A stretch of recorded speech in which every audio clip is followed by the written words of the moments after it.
ಶ್ರೀಗುರುಭ್ಯೋ ನಮಃ ಪರಮಗುರುಭ್ಯೋ ನಮಃ. ಶ್ರೀಮದಾನಂದತೀರ್ಥಭಗವತ್ಪಾದಾಚಾರ್ಯಗುರುಭ್ಯೋ ನಮಃ. ವ್ಯಾಸಾಯ ಭವನಾಶಾಯ ಶ್ರೀಶಾಯ ಗುಣರಾಶಯೇ ಹೃದ್ಯಾಯ ಶುದ್ಧವಿದ್ಯಾಯ ಮಧ್ವಾಯ ಚ ನಮೋ ನಮಃ. ಅಭ್ರಮಂ ಭಂಗರಹಿತಂ ಅಜಡಂ ವಿಮಲಂ ಸದಾ ಆನಂದತೀರ್ಥಮತುಲಂ ಭಜೆ ತಾಪತ್ರಯಾಪಹಂ.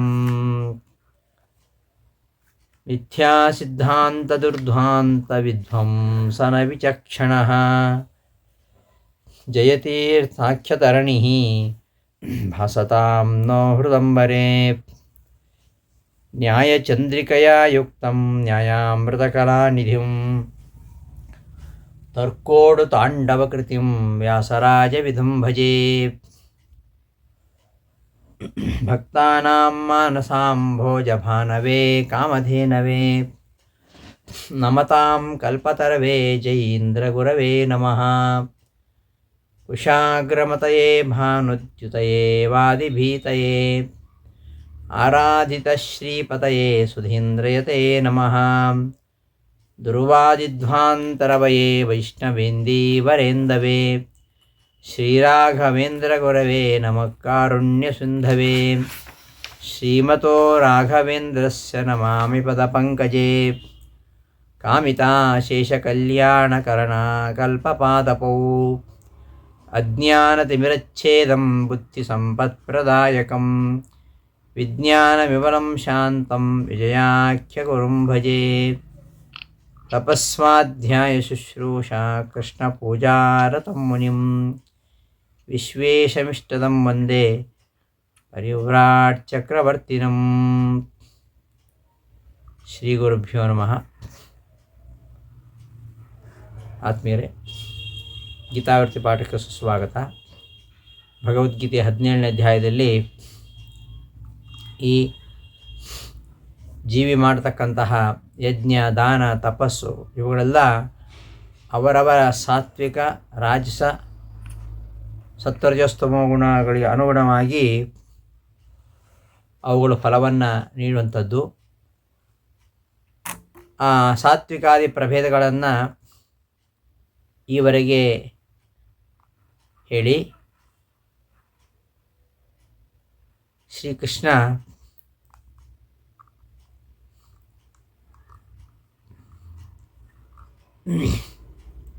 ಮುಂದಿನ ಶ್ಲೋಕದಲ್ಲಿ ಈ ಬ್ರಹ್ಮವಾದಿಗಳ ಯಜ್ಞದಾನ ತಪಸ್ಸುಗಳ ಬಗ್ಗೆ ಹೇಳ್ತಾ ಇದ್ದಾನೆ. ಓಂ ತತ್ಸೈತಿ ನಿರ್ದೇಶೋ ಬ್ರಹ್ಮಣಸ್ತ್ರಿವಿಧ ಸ್ಮೃತಃ ಬ್ರಾಹ್ಮಣಾಃ ತೇನ ವೇದಾಶ್ಚ ಯಜ್ಞಾಶ್ಚ ವಿಹಿತಾ ಪುರಾ. ಓಂ ತತ್ ಸತ್ ಎಂಬ 3 ನಾಮಗಳಿಂದ ಪರಮಾತ್ಮ ಸ್ಮೃತಿಗಳಲ್ಲಿ ಹೇಳಲ್ಪಟ್ಟಿದ್ದಾನೆ. ಬ್ರಹ್ಮಣಃ ತ್ರಿವಿಧ ನಿರ್ದೇಶ ಸ್ಮೃತಃ. ನಿರ್ದೇಶ ಅಂದರೆ ನಾಮ ಅಂತ ಹೆಸರು. ಓಂ ಇತಿ ನಾಮ. ಓಂ ಎಂಬ ನಿರ್ದೇಶ ಅಂದರೆ ನಾಮ. ನಿರ್ದಿಶ್ಯತೆ ಅನೇನೈತಿ ನಿರ್ದೇಶ ಅಂದರೆ ನಾಮ, ಹೆಸರು. ಬ್ರಹ್ಮಣಃ ತ್ರಿವಿಧ ನಿರ್ದೇಶ. ಬ್ರಹ್ಮನ 3 ನಿರ್ದೇಶಗಳು, 3 ನಾಮಗಳು. ಯಾವುದ್ಯಾವುದು? ಓಂ ತತ್ ಸತ್. ಓಂ ತತ್ ಸತ್ ಎಂಬ 3 ನಾಮಗಳಿಂದ ಪರಮಾತ್ಮ ಈ ಸ್ಮೃತಃ ಸ್ಮೃತಿಗಳಲ್ಲಿ ಹೇಳಲ್ಪಟ್ಟಿದ್ದಾನೆ. ಆ ಪರಮಾತ್ಮನೇ ಈ ಯಜ್ಞ, ಯಜನ, ಯಾಜನ, ಅಧ್ಯಯನ, ಅಧ್ಯಾಪನ, ವೇದಾಧ್ಯಯನ, ಅಧ್ಯಾಪನ ಮತ್ತು ಯಜನ, ಯಾಜನ ಇವುಗಳಿಗೋಸ್ಕರವಾಗಿ ಬ್ರಾಹ್ಮಣರನ್ನು ಸೃಷ್ಟಿ ಮಾಡಿದ ಅಂತ. ಬ್ರಾಹ್ಮಣಾಃ ತೇನ ವಿಹಿತಾಃ ಪುರ. ಆ ಪರಮಾತ್ಮನೇ ಪುರ ಮೊದಲು. ವೇದಾಃ ಬ್ರಾಹ್ಮಣಾಃ ಯಜ್ಞಾಶ್ಚ. ವೇದಗಳು, ಯಜ್ಞಗಳು ಹಾಗೂ ಅವುಗಳ ಅಧ್ಯಯನ, ಅಧ್ಯಾಪನ ಯಜನಯಾಜನಾದಿಗಳಿಗೋಸ್ಕರವಾಗಿ ಬ್ರಾಹ್ಮಣರನ್ನು ಸೃಷ್ಟಿ ಮಾಡಿದ. ಬ್ರಾಹ್ಮಣಾ ತೇನ ವಿಹಿತಾ. ಆ ಪರಮಾತ್ಮನೇ ವೇದ ಯಜ್ಞಗಳನ್ನು, ಅಧ್ಯಯನ ಅಧ್ಯಾಪನಗಳನ್ನು, ಯಜನ ಯಾಜನೆಗಳಿಗೋಸ್ಕರವಾಗಿ ಬ್ರಾಹ್ಮಣರನ್ನು ಸೃಷ್ಟಿ ಮಾಡಿದ. ಬ್ರಾಹ್ಮಣನ ಧರ್ಮಗಳಿವೆಲ್ಲ: ವೇದಾಧ್ಯಯನ, ಅಧ್ಯಯನ, ಅಧ್ಯಾಪನ, ಯಜನ, ಯಾಜನ, ದಾನ, ಪ್ರತಿಗ್ರಹ. ಈ 6 ಪ್ರತಿಯೊಬ್ಬ ಗೃಹಸ್ಥನಾಗಿರತಕ್ಕಂತಹ ಬ್ರಾಹ್ಮಣ ಮಾಡಬೇಕು. ಅವುಗಳಿಗೋಸ್ಕರವಾಗಿ ಈ ಬ್ರಾಹ್ಮಣರನ್ನು ಸೃಷ್ಟಿ ಮಾಡಿದ ಅಂತ ಈ ಶ್ಲೋಕದಲ್ಲಿ ಹೇಳ್ತಾ ಇದ್ದಾನೆ. ಓಂ ತತ್ ಸತ್ ಎಂಬುದು 3 ಭಗವಂತನ ನಾಮ. ಓಂ ಅಂತ ಒಂದು ನಾಮ, ತತ್ ಅಂತ ಒಂದು ನಾಮ, ಸತ್ ಅಂತ ಒಂದು ನಾಮ. ಓಂ, ನಾವು ಓಂಕಾರವನ್ನು ಹೇಳ್ತೇವೆ. ಸಮಸ್ತ ವೈದಿಕ ಸಾಹಿತ್ಯಕ್ಕೆ ಮೂಲವಾಗಿ ಇರುವಂಥದ್ದು ಇದು ಓಂಕಾರ.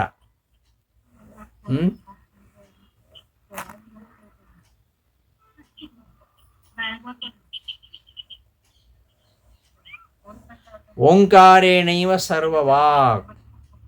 ಓಂಕಾರವು ಗುಣಪರಿಪೂರ್ಣನಾಗಿರ್ತಕ್ಕಂತಹ ಬ್ರಹ್ಮನನ್ನು ಹೇಳ್ತಾ ಇದೆ. ಓಂಕಾರದ ಅರ್ಥವೇ ವ್ಯಾಹೃತಿ, ಗಾಯತ್ರಿ, ಪುರುಷ ಸೂಕ್ತಗಳ ಅರ್ಥ. ಸಮಗ್ರ ವೇದದ ಅರ್ಥವೂ ಕೂಡ ಈ ಓಂಕಾರದಲ್ಲಿ ಅಡಗಿದೆ. ಓಂಕಾರ ಅನ್ನೋದು ಶಬ್ದ ಹೇಗೆ ಸೃಷ್ಟಿಯಾಗುತ್ತೆ, ಓಂಕಾರ ಶಬ್ದ ನಿಷ್ಪತ್ತಿ ಹೇಗೆ, ರಾಯರದನ್ನು ಇಲ್ಲಿ ವ್ಯುತ್ಪತ್ತಿ ಮಾಡಿ ತೋರಿಸಿದ್ದಾರೆ ವಿವೃತಿಯಲ್ಲಿ. ಅವರಕ್ಷಣೆ ಧಾತು. ಅವರಕ್ಷಣೆ ಧಾತುವಿಗೆ ಈ ಅವರಕ್ಷಣ ಕಾಂತಿ ಗತಿ ಪ್ರವೇಶೇತ್ಯಾದ್ಯರ್ಥಸ್ಯ ಅವತೇಹೇ. ಅವಧಾತು. ಅವಧಾತುವಿಗೆ ಈ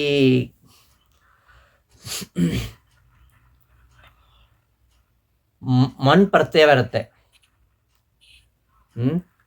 ಮನ್ ಪ್ರತ್ಯಯ.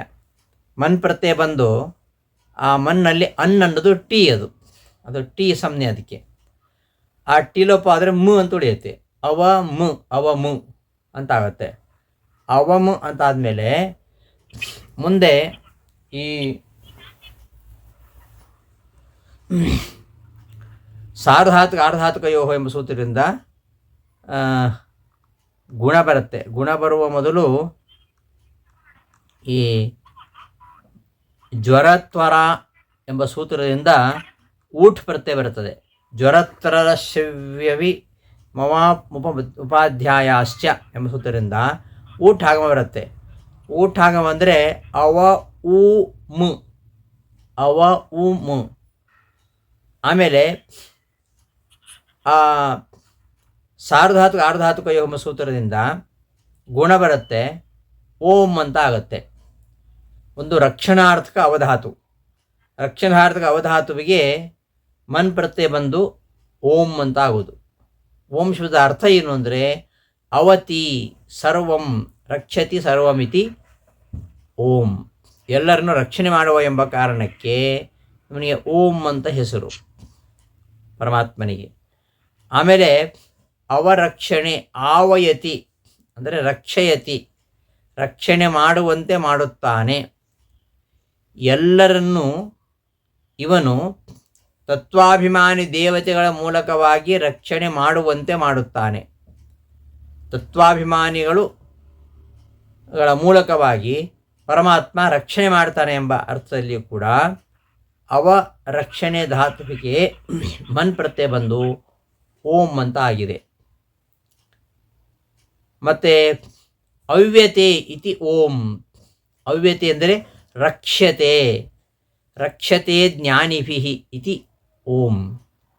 ಭಗವಂತ ಅಯೋಗ್ಯರಿಗೆ ಸಿಗದಂತೆ ಜ್ಞಾನಿಗಳಿಂದ ರಕ್ಷಿಸಲ್ಪಡ್ತಾನೆ ಎಂಬ ಕಾರಣಕ್ಕೆ ಅವನಿಗೆ ಓಂ ಅಂತ ಹೇಳುವುದು.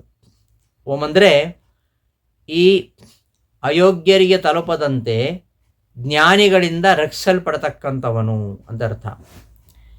ಮತ್ತು ಅವಧಾತುವಿಗೆ ಗತಿ ಅಂತ ಅರ್ಥ ಇದೆ.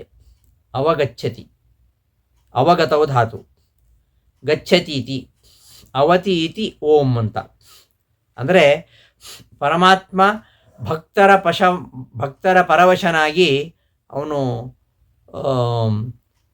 ಹೋಗ್ತಾನೆ, ಭಕ್ತರಲ್ಲಿಗೆ ಹೋಗ್ತಾನೆ, ಭಕ್ತರಲ್ಲಿ ಪರವಶನಾಗಿ ಭಕ್ತರಲ್ಲಿಗೆ ಹೋಗ್ತಾನೆ ಅವನು. ಆದ್ದರಿಂದ ಅವಗತವು ಧಾತುವಿನ ಮೇಲೆ ಮನ್ ಪ್ರತ್ಯಯ ಬಂದು ಓಂ ಅಂತ ಆಗಿರುವಂಥದ್ದು. ಅದರ ಅರ್ಥ ಭಕ್ತರಿದ್ದಲ್ಲಿಗೆ ಪರವಶನಾಗಿ ಪರಮಾತ್ಮ ಹೋಗ್ತಾನೆ ಅಂತ ಅರ್ಥ. ಇನ್ನೊಂದು ಅವಯತಿ ಅಂದರೆ ಗಮಯತಿ ಇತಿ ಓಂ, ಅಂದರೆ ಭಕ್ತರಿಗೆ ಏನು ಅಭೀಷ್ಟತೆಯನ್ನು ಕೊಡ್ತಾನೆ. ಆ ಅರ್ಥದಲ್ಲಿ ಓಂಕಾರ ಶಬ್ದವನ್ನು ಬಳಸ್ತಾರೆ. ಅವ್ಯತೆ ಗಮ್ಯತೆ ಇತಿ ಓಂ. ಅವ್ಯತೆ ಅರ್ಥಾತ್ ಗಮ್ಯತೆ, ಹೊಂದಲ್ಪಡ್ತಾನೆ. ಯಾರಿಂದ ಹೊಂದಲ್ಪಡ್ತಾನೆ? ಭಕ್ತರಿಂದ ಹೊಂದಲ್ಪಡ್ತಾನೆ. ಆದ್ದರಿಂದ ಇವನು ಓಂ ಅಂತ. ಇನ್ನು ಅವಧಾತುವಿಗೆ ಈ ಕಾಂತಿ ಅಂತ ಅರ್ಥ ಇದೆ. ಅವತಿ ಅಂದರೆ ಕಾಂತಃ ಭವತಿ, ಯತ್ತೇ ರೂಪಂ ತತ್ತೇ ಕಲ್ಯಾಣತಮಂ ಎಂಬುದಾಗಿ ಭಕ್ತರಿಗೆ, ಜ್ಞಾನಿಗಳಿಗೆ ಮತ್ತೆ ಮತ್ತೆ ನೋಡಬೇಕೆನಿಸುವಷ್ಟು ಇವನು ಸುಂದರನಾಗಿದ್ದಾನೆ. ಅಂತಹ ಕಾಂತಿಯುಕ್ತನಾಗಿದ್ದಾನೆ ಪರಮಾತ್ಮ. ಆ ಅರ್ಥದಲ್ಲಿ ಇಲ್ಲಿ ಅವಕಾಂತವು ಧಾತುವಿನ ಮೇಲೆ ಮನ್ ಪ್ರತ್ಯಯ ಬಂದು ಓಂಕಾರ ಶಬ್ದ ನಿಷ್ಪನ್ನವಾಗಿರುವಂಥದ್ದು. ಭಕ್ತರಿಗೆ, ಜ್ಞಾನಿಗಳಿಗೆ ಮತ್ತೆ ಮತ್ತೆ ನೋಡಬೇಕೆನಿಸುವಷ್ಟು ಇವನು ರಮಣೀಯನಾಗಿದ್ದಾನೆ ಅಂತ ಅರ್ಥ. ಇನ್ನು ಅವಯತಿ ಭಾವಯತಿ. ಏನು ಭಾವಯತಿ? ಕಾಂತಾನ್ ಭಾವಯತಿ. ಕೆಲವು ಪದಾರ್ಥಗಳು ರಮಣೀಯಗಳ ಆಗುವ ಹಾಗೆ ಮಾಡ್ತಾನೆ. ನಮಗೆ ಕೆಲವು ಪದಾರ್ಥಗಳನ್ನು ರಮಣೀಯ ಆಗುವ ಹಾಗೆ ಮಾಡ್ತಾನೆ ಎಂಬ ಕಾರಣಕ್ಕೆ ಇವನು ಓಂ ಅಂತ. ಹೀಗೆ ಓಂಕಾರ ಶಬ್ದ ವಾಚ್ಯನಾಗಿದ್ದಾನೆ ಪರಮಾತ್ಮ. ಹಾಗೆಯೇ ಅವಗಮೆ ಅಂತ ಧಾತು, ಅಂದರೆ ಅವಗಚ್ಚತಿ. ಅವಗಚ್ಚತೀತಿ ಓಂ, ಅಂದರೆ ಎಲ್ಲವನ್ನು ಬಲ್ಲವನಾಗಿದ್ದಾನೆ ಅವನು, ಸರ್ವಜ್ಞನಾಗಿದ್ದಾನೆ ಎಂಬ ಕಾರಣಕ್ಕೆ ಇವನು ಓಂ. ಮತ್ತು ಆವಯತಿ ಅಂದರೆ ಅವಗಮಯತಿ ಇತಿ ಓಂ. ಅವಗಮಯತಿ ಅಂದರೆ ಎಲ್ಲರಿಗೂ ತಿಳುವಳಿಕೆಯನ್ನು ನೀಡುತ್ತಾನೆ, ಎಲ್ಲರೂ ತಿಳಿಯುವಂತೆ ಮಾಡುತ್ತಾನೆ. ಅವಗಮಯತಿ, ಅವಯತಿ ಅಂದರೆ ಅವಗಮಯತಿ ಓಂ. ಲಕ್ಷ್ಮೀ ಸಹಿತರಾಗಿರ್ತಕ್ಕಂತಹ ಎಲ್ಲರಿಗೂ ಕೂಡ ತಿಳುವಳಿಕೆಯನ್ನು ಇವನೇ ನೀಡ್ತಾನೆ ಎಂಬ ಕಾರಣಕ್ಕೆ ಇವನು ಓಂಕಾರ. ಹಾಗೆಯೇ ಅವತೃಪ್ತೌ ಧಾತು. ಅವತೃಪ್ತೌ, ಅವತಿ ಅಂದರೆ ಯಾವಾಗಲೂ ತೃಪ್ತನಾಗಿದ್ದಾನೆ ಅಂತ ಅರ್ಥ. ನಿತ್ಯ ತೃಪ್ತನಾಗಿದ್ದಾನೆ ಎಂಬ ಕಾರಣಕ್ಕೆ ಇವನನ್ನು ಓಂ ಅಂತ ಹೇಳುದು. ಇನ್ನು ಅವ್ಯತೆ, ಅವಗಮ್ಯತೆ ಅಂದರೆ ತಿಳಿಯಲ್ಪಡ್ತಾನೆ. ಯಾರಿಂದ ತಿಳಿಯಲ್ಪಡ್ತಾನೆ? ಜ್ಞಾನಿಗಳಿಂದ ತಿಳಿಯಲ್ಪಡ್ತಾನೆಂಬ ಕಾರಣಕ್ಕೆ ಇವನು ಓಂ ಅಂತ. ಅವ್ಯತೆ ತರ್ಪ್ಯತೆ. ಅವ್ಯತೆ ಅಂದರೆ ತೃಪ್ತಿಪಡಿಸಲ್ಪಡ್ತಾನೆ. ಯಾರಿಂದ? ಭಕ್ತೈಹಿ. ಅವ್ಯತೆ ಭಕ್ತೈಹಿ ತೃಪ್ಯತೆ ಇತಿ ಓಂ, ಅಂದರೆ ಈ ಭಕ್ತರಿಂದ ತೃಪ್ತಿಪಡಿಸಲ್ಪಡ್ತಾನೆ ಎಂಬ ಕಾರಣಕ್ಕೆ ಇವನು ಓಂಕಾರ ಶಬ್ದ ವಾಚ್ಯನಾಗಿದ್ದಾನೆ. ಮತ್ತು ಅವ ಶಬ್ದಕ್ಕೆ ಇಚ್ಛೆ ಅಂತ ಅರ್ಥ ಇದೆ. ಅವ ಇಚ್ಛಾಯಾಮ್ ಅವತೀತಿ. ಅವತಿ ಅಂದರೆ ಇಚ್ಛತಿ. ಏನು ಇಚ್ಛತಿ? ಪರಮಾತ್ಮನೇ ಇಚ್ಛಿಸ್ತಾನೆ ಅಂದರೆ ಅವ ಸೃಷ್ಟುಮಿಚ್ಛತಿ, ಎಲ್ಲವನ್ನು ಸೃಷ್ಟಿಸುವ ಉಳ್ಳವನಾಗ್ತಾನೆ. ಬಹುಶ್ಯಾಂ ಪ್ರಜಾಯೇಯಂ ಎಂಬುದಾಗಿ ಪರಮಾತ್ಮ ಆರಂಭದಲ್ಲಿ ಸೃಷ್ಟಿ ಮಾಡಬೇಕು ಅಂತ ಬಯಸ್ತಾನೆ. ಆದ್ದರಿಂದ ಇವನು ಓಂಕಾರ ಶಬ್ದ ವಾಚ್ಯನಾಗಿದ್ದಾನೆ. ಆಮೇಲೆ ಆವಯತಿ. ಆವಯತಿ ಅಂದರೆ ಏಷಯತಿ ಅಂದರೆ ಇಚ್ಛೆಯಾಗುವಂತೆ ಮಾಡುತ್ತಾನೆ, ಎಲ್ಲರಿಗೂ ಇಚ್ಛೆಯಾಗುವಂತೆ ಮಾಡುತ್ತಾನೆ, ಭಕ್ತರಲ್ಲಿ ಸದಿಚ್ಛೆಯನ್ನು ಉಂಟು ಮಾಡುತ್ತಾನೆ ಎಂಬ ಕಾರಣಕ್ಕೆ ಇವನು ಓಂಕಾರ ಶಬ್ದ ವಾಚ್ಯನಾಗಿದ್ದಾನೆ. ಆಮೇಲೆ ಅವಕ್ರಿಯಾಯಾಮ್ ಅಂತ ಅವಧಾತುಗೆ ಮತ್ತೊಂದು ಅರ್ಥ. ಅವಕ್ರಿಯಾಯಾಮ್ ಅವತಿ ಅಂದರೆ ಸ್ವಾತಂತ್ರ್ಯೇಣ ಕರೋತಿ, ಎಲ್ಲವನ್ನು ಸ್ವತಂತ್ರನಾಗಿ ಇವನು ಮಾಡ್ತಾನೆ ಎಂಬ ಕಾರಣಕ್ಕೆ, ಸ್ವತಂತ್ರವಾಗಿ ಎಲ್ಲವನ್ನ ಮಾಡ್ತಾನೆ ಎಂಬ ಕಾರಣಕ್ಕೆ ಇವನನ್ನು ಓಂ ಅಂತ ಹೇಳೋದು. ಆಮೇಲೆ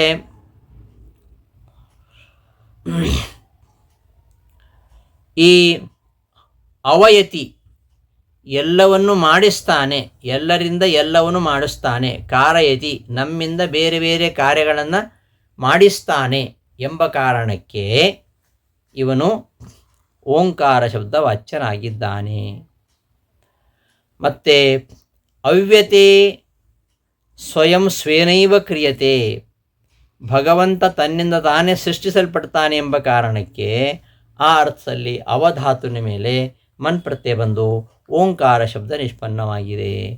ಹಾಗೆಯೇ ಅವಶಬ್ದಕ್ಕೆ ಸಾಮರ್ಥ್ಯ ಅಂತ ಅರ್ಥ ಇದೆ. ಅವಸಾಮರ್ಥ್ಯೆ ಅಂತ ಅಂದರೆ ಅವತಿ ಅಂದರೆ ಸಮರ್ಥೋಭವತಿ ಅಂತ ಅರ್ಥ. ಅಂದರೆ ಸರ್ವಸಮರ್ಥನಾಗಿದ್ದಾನೆ ಪರಮಾತ್ಮ ಎಂಬ ಕಾರಣಕ್ಕೆ ಇವನು ಓಂಕಾರ ಶಬ್ದ ವಾಚ್ಯನಾಗಿದ್ದಾನೆ. ಇನ್ನು ಅವಯತಿ ಸಮರ್ಥಾನ್ ಕರೋತಿ, ಎಲ್ಲರನ್ನು ಭಕ್ತರನ್ನು ಸಮರ್ಥರನ್ನಾಗಿ ಮಾಡ್ತಾನೆ ಎಂಬ ಕಾರಣಕ್ಕೆ ಇವನು ಓಂಕಾರ ಶಬ್ದ ವಾಚ್ಯನಾಗಿದ್ದಾನೆ. ಅವ್ಯತೆ ಇತಿ, ಅವ್ಯತೆ ಅಂದರೆ ಸಕಲ ಶಾಸ್ತ್ರಗಳಲ್ಲಿ ಸಮರ್ಥಿಸಲ್ಪಡ್ತಾನೆ, ಸಕಲ ಶಾಸ್ತ್ರಗಳಿಂದಲೂ ಕೂಡ ಇವನು ಸರ್ವೋತ್ತಮ ಅಂತ ಸಮರ್ಥಿಸಲ್ಪಡ್ತಾನೆ ಎಂಬ ಕಾರಣಕ್ಕೆ ಇವನು ಓಂಕಾರ ಶಬ್ದ ವಾಚ್ಯನಾಗಿದ್ದಾನೆ. ಇನ್ನು ಅವಧಾತುವಿಗೆ ಪ್ರೀತಿ ಅಂತ ಅರ್ಥ ಇದೆ. ಅವಪ್ರೀತವು, ಅವತಿ ಅಂದ್ರೇನು? ಪ್ರೀತಿಸ್ತಾನೆ ಅಂತ ಅರ್ಥ. ನಿತ್ಯವೂ ಅವನು ಪ್ರೀತನಾಗಿರ್ತಾನೆ ಎಂಬ ಕಾರಣಕ್ಕೆ ಅವನು ಓಂಕಾರ ಶಬ್ದ ವಾಚ್ಯನಾಗಿದ್ದಾನೆ. ಆಮೇಲೆ ಅವಯತಿ ಪ್ರವೇಶಯತಿ ಅಂದರೆ ಪ್ರವೇಶಿಸುವಂತೆ ಮಾಡ್ತಾನೆ. ತತ್ವಾಭಿಮಾನಿ ದೇವತೆಗಳು ಜೀವಾತ್ಮರೊಳಗೆ ಜೀವಾತ್ಮರ ದೇಹವನ್ನು ಪ್ರವೇಶಿಸುವಂತೆ ಮಾಡ್ತಾನೆ ಎಂಬ ಕಾರಣಕ್ಕೆ ಇವನು ಓಂಕಾರ ಶಬ್ದ ವಾಚ್ಯನಾಗಿದ್ದಾನೆ. ಹೀಗೆ ಓಂಕಾರಕ್ಕೆ ಅನೇಕ ಅರ್ಥಗಳಿದೆ. ಹಾಗೆ ಅವಯತಿ, ಅವಯತಿ ಅವಯಾಚನೆ ಧಾತು. ಅವತಿ ಅಂದರೆ ಯಾಚನೆ ಮಾಡ್ತಾನೆ, ಇವನು ಬೇಡ್ತಾನೆ ಅಂತ. ಪರಮಾತ್ಮ ಯಾರನ್ನು ಬೇಡ್ತಾನೆ? ಪರಮಾತ್ಮ ಬಲಿಯನ್ನು ಬೇಡಲಿಲ್ವಾ ವಾಮನಾವತಾರದಲ್ಲಿ? ಅವಯಾಚನೆ ಅವತಿ ಯಾಚಿಸ್ತಾನೆ ಎಂಬ ಕಾರಣಕ್ಕೆ ಅವಧಾತುವಿನ ಮೇಲೆ ಮಂತ್ರತೆ ಬಂದು ಓಂಕಾರ ಶಬ್ದ ನಿಷ್ಪನ್ನವಾಗಿದೆ. ಮತ್ತು ತಾನು ಬೇಡ್ತಾನೆ, ಬೇರೆಯವರನ್ನ ಬೇಡುವಂತೆ ಮಾಡ್ತಾನೆ. ಅವ್ಯತೆ ಯಾಚ್ಯತೆ, ಬ್ರಹ್ಮಾದಿಗಳಿಂದ ಬೇಡಲ್ಪಡ್ತಾನೆ. ಆದ್ದರಿಂದ ಇವನು ಓಂಕಾರ ಶಬ್ದ ವಾಚ್ಯನಾಗಿದ್ದಾನೆ. ಅವಯತಿ ಆವಯತಿ ಅಂದರೆ ಯಾಚಯತಿ ಬೇಡುವಂತೆ ಮಾಡುತ್ತಾನೆ. ಮುಕ್ತಾತ್ಮರು ತನ್ನಲ್ಲಿ ಆನಂದ ಭಿಕ್ಷೆಯನ್ನು ಬೇಡುವಂತೆ ಮಾಡ್ತಾನೆ. ಆದ್ದರಿಂದ ಇವನು ಓಂಕಾರ ಶಬ್ದ ವಾಚ್ಯನಾಗಿದ್ದಾನೆ. ಇನ್ನು ಅವಧಾತುವಿಗೆ ವ್ಯಾಪ್ತಿ ಅಂತ ಅರ್ಥ ಇದೆ. ವ್ಯಾಪ್ತಿ, ಅವತಿ ಅಂದರೆ ಎಲ್ಲವನ್ನು ವ್ಯಾಪಿಸಿದ್ದಾನೆ ಪರಮಾತ್ಮ, ಎಲ್ಲ ಕಡೆ ವ್ಯಾಪಿಸಿದ್ದಾನೆ, ಎಲ್ಲವನ್ನು ವ್ಯಾಪಿಸಿದ್ದಾನೆ. ಸರ್ವಂ ವ್ಯಾಪ್ನೋತಿ ಇತಿ ಓಂ, ಎಲ್ಲವನ್ನು ವ್ಯಾಪಿಸಿದ್ದಾನೆ. ಹಾಗೆ ಅವಯತಿ ಅಂದರೆ ವ್ಯಾಪಯತಿ, ಕೆಲವು ವಸ್ತುಗಳು ವ್ಯಾಪಿಸುವಂತೆ ಮಾಡಿದ್ದಾನೆ. ತಾನು ವ್ಯಾಪ್ತನಾಗಿದ್ದಾನೆ. ಕೆಲವು ವಸ್ತುಗಳು, ಈ ಉದಾಹರಣೆಗೆ ವಿಭುವಾಗಿರತಕ್ಕಂಥ ಆಕಾಶ ಇದೆ, ಕಾಲ ಆಕಾಶ, ಇವುಗಳು ಎಲ್ಲ ಕಡೆ ವ್ಯಾಪಿಸುವಂತೆ ಮಾಡತಕ್ಕಂಥವನು. ಆದ್ದರಿಂದ ಆವಯತೀತಿ ಅವಧಾತುವಿಗೆ ಮನ್ ಪ್ರತ್ಯಯ ಬಂದು ಓಂಕಾರ ಶಬ್ದ ನಿಷ್ಪನ್ನವಾಗಿದೆ. ಇನ್ನು ಅವಶಬ್ದಕ್ಕೆ ಶ್ರವಣೆ ಅಂತ ಅರ್ಥ ಇದೆ. ಅವಶ್ರವಣೆ ಅಂದರೆ ಕೇಳ್ತಾನೆ ಅಂತ. ಏನು ಕೇಳ್ತಾನೆ? ಅವತೀತಿ ಶೃಣೋತೀತಿ, ಏನು ಭಕ್ತರು ಮಾಡಿದ ಸ್ತುತಿಯನ್ನು ಕೇಳ್ತಾನೆ. ಆದ್ದರಿಂದ ಆ ಅರ್ಥದಲ್ಲಿ ಅವಧಾತುವಿಗೆ ಮನ್ ಪ್ರತ್ಯಯ ಬಂದು ಓಂಕಾರ ಶಬ್ದ ನಿಷ್ಪನ್ನವಾಗುತ್ತೆ. ಮತ್ತು ಅವಯತಿ ಕೇಳುವಂತೆ ಮಾಡುತ್ತಾನೆ. ತಾನೂ ಕೇಳುತ್ತಾನೆ, ಉಳಿದವರು ಕೇಳುವಂತೆ ಮಾಡುತ್ತಾನೆ. ಆದ್ದರಿಂದ ಇವನು ಓಂಕಾರ ಶಬ್ದ ವಾಚ್ಯನಾಗಿದ್ದಾನೆ. ಹಾಗೆಯೇ ಅವ್ಯತೆ ಅಂದರೆ ಶ್ರೂಯತೆ ಕೇಳಲ್ಪಡ್ತಾನೆ. ಯಾವುದನ್ನು ಕೇಳಲ್ಪಡ್ತಾನೆ? ಶ್ರುತಿ ಮೂಲಕವಾಗಿ ಕೇಳಲ್ಪಡ್ತಾನೆ. ಇವನು ಶ್ರುತಿ ಮೂಲಕವಾಗಿ ಕೇಳಲ್ಪಡ್ತಾನೆ. ಆದ್ದರಿಂದ ಇವನು ಓಂಕಾರ ಶಬ್ದ ವಾಚ್ಯನಾಗಿದ್ದಾನೆ. ಹಾಗೆಯೇ ಅವದೀಪ್ತೋ, ಅವಧಾತುವಿಗೆ ದೀಪ್ತಿ ಅಂತ ಅರ್ಥ ಇದೆ. ಅಂದರೆ ದೀಪ್ತೋ ಭವತಿ ಪ್ರಕಾಶ ಸ್ವರೂಪಿ ಆಗಿದ್ದಾನೆ ಅಂತ ಅರ್ಥ. ಮತ್ತು ಆವಯತಿ ದೀಪಯತೀತಿ ಎಲ್ಲ ಪದಾರ್ಥಗಳು ಬೆಳಗುವಂತೆ ಮಾಡುತ್ತಾನೆ, ಎಲ್ಲ ಪದಾರ್ಥಗಳನ್ನು ಪ್ರಕಾಶಿಸುವಂತೆ ಮಾಡುತ್ತಾನೆ. ಆದ್ದರಿಂದ ಇವನು ಓಂಕಾರ ಶಬ್ದ ವಾಚ್ಯನಾಗಿದ್ದಾನೆ. ಇನ್ನು ಅವ್ಯತೆ, ಇವನು ಪ್ರಕಾಶಲ್ಪಡ್ತಾನೆ. ಯಾರಿಂದ? ಜ್ಞಾನಿಭಿಃ ಅವ್ಯತೆ, ಜ್ಞಾನಿಭಿಃ ಜ್ಞಾನೇನ ದೀಪ್ಯತೆ, ಜ್ಞಾನಿಗಳ ಉಪದೇಶದ ಮೂಲಕವಾಗಿ ಇವನು ಪ್ರಕಾಶಲ್ಪಡ್ತಾನೆ ಎಂಬ ಕಾರಣಕ್ಕೆ ಇವನು ಓಂಕಾರ ಶಬ್ದ ವಾಚ್ಯನಾಗಿದ್ದಾನೆ. ಇನ್ನು ಅವಾಪ್ತವು, ಅವಧಾತುವಿಗೆ ಮತ್ತೊಂದು ಅರ್ಥ ಅವಾಪ್ತಿ, ಹೊಂದುವುದು ಅಂತ. ಎಲ್ಲವನ್ನು ಹೊಂತಾನೆ ಇವನು. ಅವತಿ ಸರ್ವ ಅಭೀಷ್ಟಾನಿ ಆಪ್ನೋತಿ, ಸರ್ವಾಭೀಷ್ಟಗಳನ್ನು ಕೂಡ ಇವನು ಹೊಂದಿರುವ ಎಂಬ ಕಾರಣಕ್ಕೆ ಇವನು ಓಂಕಾರ ಶಬ್ದ ವಾಚ್ಯನಾಗಿದ್ದಾನೆ. ಇನ್ನು ಆವಯತಿ, ಭಕ್ತಾನ್ ಅಭೀಷ್ಟಾನ್ ಅವಾಪಯತಿ, ಭಕ್ತರು ಅವರಿಗೆ ತನ್ನ ಸರ್ವಾಭೀಷ್ಟಗಳನ್ನು ಇವನು ಅವಾಪಯತಿ ಅಂದರೆ ಪೂರೈಸ್ತಾನೆ. ಆದ್ದರಿಂದ ಇವನು ಓಂಕಾರ ಶಬ್ದ ವಾಚ್ಯನಾಗಿದ್ದಾನೆ. ಇನ್ನು ಅವಧಾತುವಿಗೆ ವೃದ್ಧಿ ಅಂತ ಅರ್ಥ ಇದೆ. ವೃದ್ಧಿ ಎಂಬ ಅರ್ಥದಲ್ಲಿ ಅವತಿ ಅಂದರೆ ವೃದ್ಧಿಸ್ತಾನೆ, ಅಂದರೆ ಸಮೃದ್ಧನಾಗಿ ಇರ್ತಾನೆ ಅಂತ ಅರ್ಥ. ಆಮೇಲೆ ಆವಯತಿ ಇತಿ ಓಂ, ಆವಯತಿ ಅಂದರೆ ವರ್ಧಯತಿ, ಮುಕ್ತಾತ್ಮರನ್ನು ಅವರವರ ಯೋಗ್ಯತಾನುಸಾರವಾಗಿ ಅವರನ್ನು ಅಭಿವೃದ್ಧಿಪಡಿಸ್ತಾನೆ ಎಂಬ ಕಾರಣಕ್ಕೆ ಇವನು ಓಂಕಾರ ಶಬ್ದ ವಾಚ್ಯನಾಗಿದ್ದಾನೆ. ಮತ್ತು ಅವ್ಯತೆ ಇತಿ, ಅವಧಾತುವಿಗೆ ಕರ್ಮಣಿ ಅರ್ಥದಲ್ಲಿ ಅವ್ಯತೆ ಅರ್ಥಾತ್ ವರ್ಧತೆ, ಜ್ಞಾನಿಭಿಃ ಇತಿ, ಜ್ಞಾನಿಗಳಿಂದ ಅಭಿವೃದ್ಧವಾಗಿರತಕ್ಕಂತಹ ಗುಣಮಹಿಮೆ ಉಳ್ಳವನಾದ್ದರಿಂದ ಇವನು ಓಂಕಾರ ಶಬ್ದ ವಾಚ್ಯನಾಗಿದ್ದಾನೆ. ಮತ್ತು ಅವಶಬ್ದಕ್ಕೆ ಆಲಿಂಗನ ಅಂತ ಅರ್ಥ ಇದೆ. ಆಲಿಂಗನೆ, ಅವತಿ ಅಂದರೆ ಆಲಿಂಗತಿ ಅಂತ ಅರ್ಥ. ಸುಷುಪ್ತಿಯಲ್ಲಿ ಎಲ್ಲ ಜೀವಾತ್ಮರನ್ನು ಇವನು ಆಲಿಂಗಿಸ್ತಾನೆ ಎಂಬ ಕಾರಣಕ್ಕೆ ಇವನು ಓಂಕಾರ ಶಬ್ದ ವಾಚ್ಯನಾಗಿದ್ದಾನೆ. ಇನ್ನು ಅವಧಾತುವಿಗೆ ಇನ್ನೊಂದು ಅರ್ಥ ಇದೆ, ಹಿಂಸೆ ಅಂತ ಅರ್ಥ ಇದೆ. ಹಿಂಸಾಯಾಮ್, ಹಿಂಸೆ ಮಾಡ್ತಾನೆ ಅಂತ ಅರ್ಥ. ಯಾರು ಹಿಂಸೆ ಮಾಡ್ತಾನೆ ಅಂದರೆ ಪ್ರಳಯ ಕಾಲದಲ್ಲಿ ಎಲ್ಲವನ್ನು ಕೂಡ ಸರ್ವಂ ಹಿನಸ್ತಿ ಇತಿ, ಪ್ರಳಯ ಕಾಲದಲ್ಲಿ ಎಲ್ಲವನ್ನು ಸಂಹಾರ ಮಾಡ್ತಾನೆ. ಆದ್ದರಿಂದ ಇವನು ಓಂಕಾರ ಶಬ್ದ ವಾಚ್ಯನಾಗಿದ್ದಾನೆ. ಇನ್ನು ಅವಭಾಗ್ಯ, ಅವಭಾಗ್ಯ ಅಂದರೆ ವಿಭಾಗ ಹೊಂದುವುದು, ಈ ವಿಭಾಗ ಮಾಡಿಸುವಂಥದ್ದು, ವಿಭಾಗ ಮಾಡಿಸ್ತಾನೆ. ಅವತಿ ಅಂದರೆ ವಿಭಜಿಸ್ತಾನೆ. ಯಾರನ್ನು? ತತ್ವಾಭಿಮಾನಿ ದೇವತೆಗಳ ಮೂಲಕವಾಗಿ ವಿಭಾಗ ಮಾಡಿಸುವನು ಅಂತ ಅರ್ಥ. ಹೀಗೆ ಅವಧಾತುವಿಗೆ ಬೇರೆ ಬೇರೆ ಅರ್ಥ ಇಟ್ಟುಕೊಂಡಾಗ ಓಂಕಾರಕ್ಕೆ ಇಷ್ಟು ಅರ್ಥಗಳು ಬರ್ತವೆ. ಹೀಗೆ ಓಂಕಾರಕ್ಕೆ 50ಕ್ಕೂ ಹೆಚ್ಚು ಅರ್ಥಗಳನ್ನು ಹೇಳಲಿಕ್ಕೆ ಆಗತ್ತೆ. ಅಂತಹ ಓಂಕಾರ ಶಬ್ದ ವಾಚ್ಯನಾಗಿರತಕ್ಕಂತಹ ಪರಮಾತ್ಮ, ಓಂಕಾರ ಶಬ್ದ ವಾಚ್ಯನಾಗಿದ್ದರಿಂದ ಯಾವತ್ತು ನಾವು ಓಂಕಾರವನ್ನು ಮೊದಲಿಗೆ ಕೊನೆಯಲ್ಲಿ ಹೇಳಬೇಕು. ಓಂಕಾರ ಅದು ಗಾಯತ್ರಿ ಅರ್ಥ. ಓಂಕಾರ ಗಾಯತ್ರಿ ಅರ್ಥವನ್ನು ಹೇಳುತ್ತೆ. ಓಂಕಾರ ವ್ಯಾಹೃತಿ ಅರ್ಥವನ್ನು ಹೇಳುತ್ತೆ. ಓಂಕಾರ ಪುರುಷ ಸೂಕ್ತ ಅರ್ಥವನ್ನು ಹೇಳುತ್ತದೆ. ಓಂಕಾರ ಸಮಸ್ತ ವೇದಗಳ ಅರ್ಥವನ್ನು ಕೂಡ ಹೇಳುತ್ತೆ. ಆದ್ದರಿಂದ ಓಂಕಾರ ಅದು ಯಾವುದೇ ನಾವು ಮಂತ್ರ ಪಠಣ ಮಾಡಬೇಕಾದ್ರೆ, ಮಂತ್ರ ಜಪಿಸಬೇಕಾದ್ರೆ ಮೊದಲು ಓಂಕಾರವನ್ನು ಹೇಳಬೇಕು. ಓಂಕಾರ ಹೇಳ್ತಾ ಇದೆ ಭಗವಂತನ ವ್ಯಾಪ್ತತ್ವವನ್ನು ಹೇಳ್ತಾ ಇದೆ. ಓತತ್ವವಾಚಿ ಶೋಂಕಾರ ವಕ್ತ್ಯಸೌ ತದ್ಗುಣೋತತಾಂ ಅಂತ ಆಚಾರ್ಯ ಹೇಳ್ತಾರೆ. ಪರಮಾತ್ಮನ ಗುಣಪೂರ್ಣತ್ವವನ್ನು ಹೇಳುತ್ತೆ, ಅವನ ವ್ಯಾಪ್ತಿಯನ್ನು ಹೇಳುತ್ತೆ. ಆದ್ದರಿಂದ ಆ ಅವಶಬ್ದ, ಓಂಕಾರದ ಮೂಲ ಶಬ್ದ ಯಾವುದು? ಅವಶಬ್ದ. ಆ ಅವಧಾತುವಿನ ನಿಷ್ಪನ್ನವಾಗಿರ್ತಕ್ಕಂಥ ಓಂಕಾರ ಆ ಅವಶಬ್ದ ವಾಚ್ಯವಾಗಿರ್ತಕ್ಕಂಥ ಏನೇನು ಅರ್ಥ ಇದೆ ಆ ಎಲ್ಲ ಅರ್ಥಗಳನ್ನು ಕೂಡ ಪರಮಾತ್ಮನಲ್ಲಿ ಹೇಳ್ತಾ. ಆದ್ದರಿಂದ ಪರಮಾತ್ಮ ಓಂಕಾರ ಶಬ್ದ ವಾಚ್ಯನಾಗಿದ್ದಾನೆ. ಅದರಿಂದ ಓಂ, ತತ್, ಸತ್ ಈ ಮೂರು ಭಗವಂತನ ನಾಮಗಳು ಅಂತ ಕೃಷ್ಣ ಇಲ್ಲಿ ಹೇಳಿಕೊಟ್ಟಿದ್ದಾನೆ. ಈ ಓಂಕಾರಕ್ಕೆ ಇಷ್ಟೊಂದು ಅರ್ಥಗಳನ್ನು ಹೇಳೋಕ್ಕಾಗತ್ತೆ.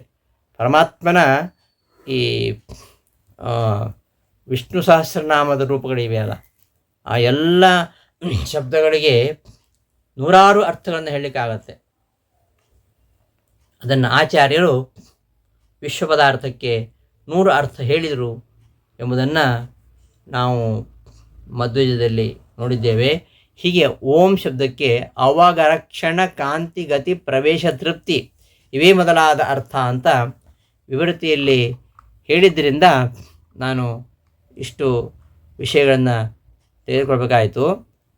ಅವರಕ್ಷಣ ಕಾಂತಿ ಗತಿ ಪ್ರವೇಶ ಇತ್ಯಾದ್ಯರ್ಥಸ್ಯ ಅವತೇಹೇ ಟಿಲೋಪಶ್ಚ ಇತಿ ಸೂತ್ರೇಣ ಮನ್ ಪ್ರತ್ಯಯಃ ತಸ್ಯ ಟಿಲೋಪೆ ಜ್ವರತ್ವರೇತಿ ಊಠಿ ಸಾರ್ವಧಾತುಕ ಆರ್ಧಾತುಕೇತಿ ಗುಣೆ ಓಂ ಇತಿ ರೂಪಸಿದ್ಧೇಃ.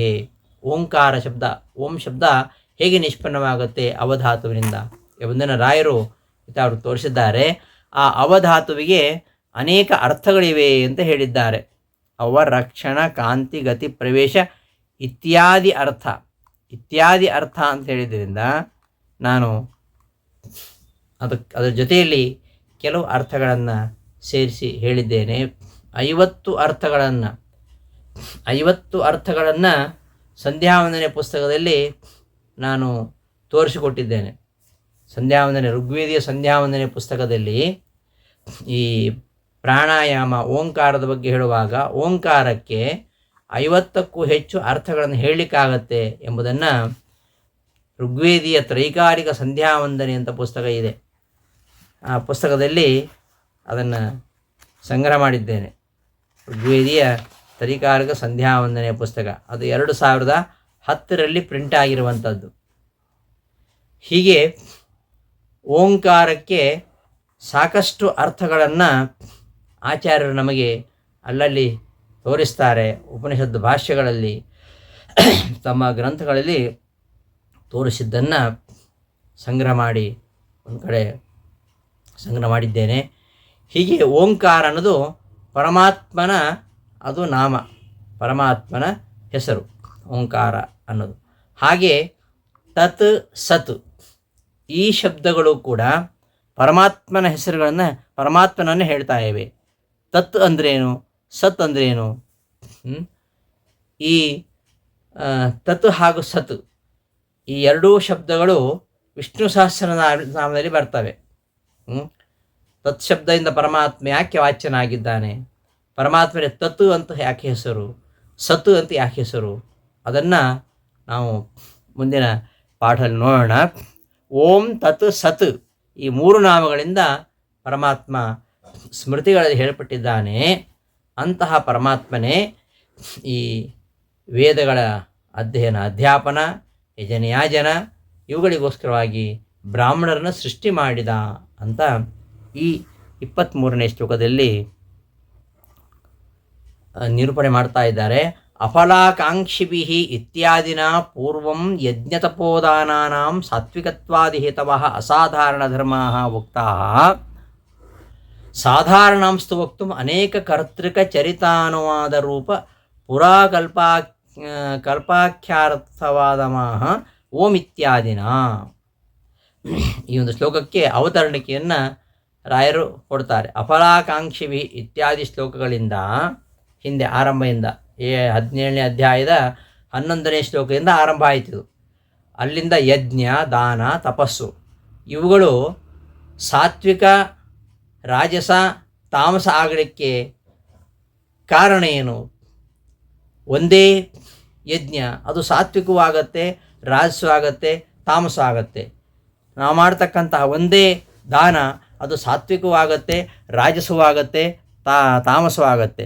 ಇದಕ್ಕೆ ಕಾರಣವಾಗಿರುವಂಥದ್ದು ಅಸಾಧಾರಣ ಧರ್ಮಗಳು. ಅವುಗಳನ್ನು ಈ ಹಿಂದೆ ಹೇಳಿದ್ದು.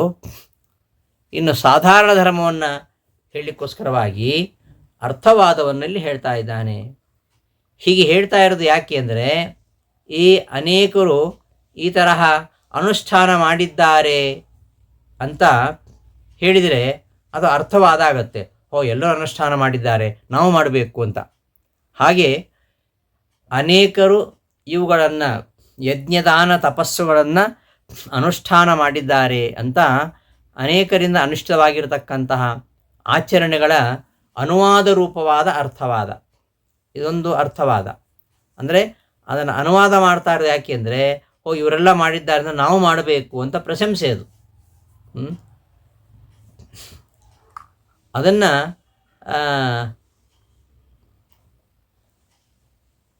ಆ ಅರ್ಥವಾದವನ್ನು ಈ ಶ್ಲೋಕದಲ್ಲಿ ಹೇಳ್ತಾ ಇದ್ದಾನೆ ಕೃಷ್ಣ ಅಂತ ಅವತರಣಿಕೆಯನ್ನು ಕೊಡ್ತಾರೆ ರಾಯರು. ಓಂ ಇತ್ಯಾದಿನ ಓಂ ತತ್ಸೈತಿ ನಿರ್ದೇಶ ನಿರ್ದೇಶ ತ್ರಿವಿಧ ಸ್ಮೃತಃ. ನಿರ್ದೇಶ ಅಂದ್ರೇನು? ನಾಮ. ನಿರ್ದಿಶ್ಯತೆ ಅನೇನೈತಿ ನಿರ್ದೇಶ, ನಿರ್ದೇಶಲ್ಪಡುವಂಥದ್ದು, ಅರ್ಥಾತ್ ಹೆಸರು. ಅದು 3 ರೀತಿಯಲ್ಲಿ ಇದೆ. ಓಂ ತತ್ ಸತ್ ಅಂತ. ಓತಂ ಪ್ರವಿಷ್ಟಮಾಶ್ರಿತಂ ಇತಿ ಯಾವತ್. ಓತಂ ಅಂದರೆ ಪ್ರವೇಶಿಸಲ್ಪಟ್ಟದ್ದು, ಆಶ್ರಯಿಸಲ್ಪಟ್ಟದ್ದು ಅಂತ ಅರ್ಥ. ಜಗದಿ ಯತ್ರ ಪರೇ ಇತಿ ವಾ ಈಶ್ವರೋ ವಾ ಜಗತಿ ಪ್ರೋತಃ ಪ್ರವಿಷ್ಟಃ ಇತಿ ವಾ ವ್ಯುತ್ಪತ್ತ್ಯ ಓಂ ಇತಿ ನಾಮ ಹರೇಹೇ. ಓಂ ಅಂದರೆ ಇದು ಪರಮಾತ್ಮನ ಹೇಳ್ತಾ ಇದೆ. ಹೇಗೆ ಪರಮಾತ್ಮನ ಹೇಳ್ತಾ ಇದೆ ಅಂತಂದರೆ, ಇಲ್ಲಿ ಓತಂ ಅಂದರೆ ಪ್ರವೇಶಿಸಿದ್ದು ಅಂತ. ಪರಮಾತ್ಮನಿಂದ ಪ್ರವೇಶಿಸಲ್ಪಟ್ಟದ್ದು ಯಾವುದು? ಜಗತ್ತು ಪರಮಾತ್ಮನಿಂದ ಪ್ರವೇಶಿಸಲ್ಪಟ್ಟದ್ದು. ಪರಮಾತ್ಮನನ್ನು ಇದು ಆಶ್ರಯಿಸಿದೆ. ಈ ಜಗತ್ತಿನೊಳಗೆ ಪರಮಾತ್ಮ ಪ್ರವೇಶ ಮಾಡಿದ್ದಾನೆ, ಮತ್ತು ಈ ಜಗತ್ತು ಕೂಡ ಪರಮಾತ್ಮನಲ್ಲಿ ಪ್ರವಿಷ್ಟವಾಗಿದೆ, ಅವನನ್ನು ಆಶ್ರಯಿಸಿದೆ. ಅಥವಾ ಈ ಜಗತ್ತಿನಲ್ಲಿ ಪರಮಾತ್ಮ ಎಲ್ಲ ಕಡೆ ಪ್ರವೇಶ ಮಾಡಿದ್ದಾನೆ ಎಂಬ ಅರ್ಥದಲ್ಲಿ ಪರಮಾತ್ಮನಿಗೆ ಓಂ ಅಂತ ಹೇಳೋದು. ಓಂ ಅವ ಧಾತುವಿಗೆ ಒಂದು ಪ್ರವೇಶ ಅಂತ ಅರ್ಥ, ರಕ್ಷಣಾ ಅಂತ ಅರ್ಥ, ಕಾಂತಿ ಅಂತ ಅರ್ಥ, ಗತಿ ಅಂತ ಅರ್ಥ, ವ್ಯಾಪ್ತಿ ಅಂತ ಅರ್ಥ, ಹೀಗೆ ಅನೇಕ ಅರ್ಥಗಳನ್ನು ನಾವು ಈಗ ನೋಡಿದ್ದೀವಿ. ಹೀಗೆ ಓತಂ ಅಂದರೆ ಪ್ರವೇಶಿಸಿದ್ದು. ಈ ಜಗತ್ತು ಪರಮಾತ್ಮನಲ್ಲಿ ಪ್ರವಿಷ್ಟವಾಗಿದೆ, ಅವನನ್ನು ಆಶ್ರಯಿಸಿದೆ. ಪರಮಾತ್ಮನು ಕೂಡ ಜಗತ್ತಿನಲ್ಲಿ ಪ್ರೋತಃ ಎಲ್ಲ ಕಡೆಯೂ ಕೂಡ ಅವನು ವ್ಯಾಪಿಸಿದ್ದಾನೆ. ಆದ್ದರಿಂದ ಪರಮಾತ್ಮನಿಗೆ ಓಂ ಅಂತ ಹೆಸರು. ಓಂ ಶಬ್ದದ ಮೂಲ ರೂಪ ಯಾವುದು ಅಂದರೆ ಅವಧಾತು. ಆ ಅವಧಾತುವಿಗೆ ಏನರ್ಥ ಅಂದರೆ ರಕ್ಷಣ ಕಾಂತಿಗತಿ ಪ್ರವೇಶೇತ್ಯಾದ್ಯರ್ಥಸ್ಯ ಅವತೇಹೇ. ಅವಧಾತುವಿಗೆ ರಕ್ಷಣಾ ಕಾಂತಿ ಗತಿ ಪ್ರವೇಶ ಇತ್ಯಾದಿ ಈಗ ಹೇಳಿರ್ತಕ್ಕಂತಹ ಅರ್ಥಗಳು. ಈ ಎಲ್ಲ ಅರ್ಥವುಳ್ಳಂತಹ ಅವಧಾತುವಿಗೆ ಮನ್ ಪ್ರತ್ಯಯ ಬಂತು. ಅವತೇ ಸ್ಟಿಲೋಪಶ್ಚ ಅಂತ ಸೂತ್ರ. ಅವತೇ ಸ್ಟಿಲೋಪಶ್ಚ ಇತಿ ಸೂತ್ರೇಣ ಮನ್ ಪ್ರತ್ಯಯ. ಅವತೇ ಸ್ಟಿಲೋಪಶ್ಚ ಎಂಬ ಸೂತ್ರದಿಂದ ಮನ್ ಪ್ರತ್ಯಯ ಬಂತು. ಮನ್ ಬಂದಮೇಲೆ ಅವ ಮನ್ ತಸ್ಯ ಟಿಲೋಪೆ. ಅವ ಮನ್ ಎಂಬಲ್ಲಿ ಅಲ್ಲಿ ಟಿಲೋಪ ಆಯಿತು. ಜ್ವರತ್ವರೇತಿ ಊಠಿ. ಜ್ವರತ್ವರ ಎಂಬ ಸೂತ್ರದಿಂದ ಊಟ್ ಆಗಮ ಬಂತು. ಬಂದಮೇಲೆ ಸಾರ್ವಧಾರ್ತಕ ಆರ್ಧಾತುಕಯೋಹೋ ಎಂಬ ಸೂತ್ರದಿಂದ ಗುಣ ಬಂದ್ಬಿಟ್ಟು ಓಂ ಅಂತ ರೂಪ ಸಿದ್ಧಿ ಆಗತ್ತೆ ಅಂತ. ಗುಣೈ ತತತ್ವಾದ್ವಾ ತದಿತ್ಯಸ್ಯ ಪರೋಕ್ಷವಾಚ್ಯತ್ವಾದ್ವಾ ಬ್ರಹ್ಮಣಶ್ಚ ವೇದೈಕ ವೇದ್ಯತೆಯ ಪರೋಕ್ಷತ್ವಾದ್ವಾ ತದಿತಿ ನಾಮ. ಇನ್ನು ಪರಮಾತ್ಮನಿಗೆ ಓಂಕಾರ ಹೆಸರಿರುವ ಹಾಗೆ ತತ್ ಎಂಬ ಹೆಸರು ಕೂಡ ಪರಮಾತ್ಮನಿಗೆ ಇದೆ ಅಂತ. ಯಾಕೆ ಅಂದರೆ ಅವನು ತತ ಅಂದರೆ ಗುಣಗಳಿಂದ ಪರಮಾತ್ಮ ವ್ಯಾಪ್ತರಾಗಿದ್ದಾನೆ. ಆದ್ದರಿಂದ ಅವನು ತತ್ ಶಬ್ದವಾಚ್ಯನಾಗಿದ್ದಾನೆ. ತತ್ ಅಂದರೆ ಅದು ಅಂತ, ಒಂದು ಪರೋಕ್ಷವಾಗಿರುವಂಥದ್ದನ್ನು ಹೇಳುವಂಥದ್ದು ತತ್ ಶಬ್ದ. ಬ್ರಹ್ಮನನ್ನು ನಾವು ಇಂದ್ರಿಯಗಳಿಂದ ತಿಳ್ಕೊಳ್ಳಿಕ್ಕೆ ಸಾಧ್ಯ ಇಲ್ಲ, ವೇದಗಳಿಂದ ಮಾತ್ರ ಅವನು ತಿಳ್ಕೊಳ್ಳಿಕ್ಕೆ ಸಾಧ್ಯ. ಆದ್ದರಿಂದ ಅವನು ತತ್ಶಬ್ದ ವಾಚ್ಯ ಅಂತ. ತತ್ಶಬ್ದಕ್ಕೂ ಕೂಡ ಅನೇಕ ಅರ್ಥಗಳು ಇವೆ.